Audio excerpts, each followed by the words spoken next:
تشوفها. طيب انا هقول لك على حاجه برضو، سؤال دلوقتي لو واحد عاوز يخش المجال ده بس هو الامكانيات الماديه مش معاه وعاوز فعلا يتعلم المجال ده، يعمل ايه؟ هقول لك على حاجه، الكاميرا مش هقول لك ان هي اهم حاجه مليون في الميه، تمام. الكاميرا عامل اساسي ككواليتي وكل حاجه.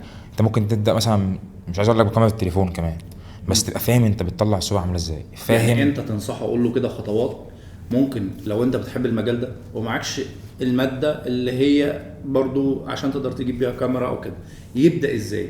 يدرس، يتعلم، ينزل يعني ايه يدرس؟ اللي هو من الانترنت ولا؟ انترنت ويتعلم كمان، يعني اوكي. يدرس، هو اللي يدرس لنفسه، يعني يمسك التليفون، يمسك حتى لو معاه كاميرا، ينزل الشارع يصور، يجيب صحابه يعني يصورهم. يشوف من الادوات اللي معاه اللي هي زي الموبايل ولا حاجه، وكمان يقدر يمارس فيه. بالظبط، ده لو هو حالته الماديه مش سامحه ان هو يجيب كاميرا خالص، او حتى معاه كاميرا، انزل هات صحابك، انزل صورهم في الشارع، افهم يعني تكوين، كون الصوره، هات افكار في دماغك. طب انا هوقف شخص، هوقفه مثلا بيتصور كده عادي، طب وليه ما عملش مثلا بطريقه مختلفه، خلاها مثلا تفايرل، تطلع ترند.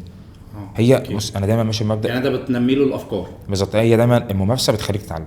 انا مارست كتير.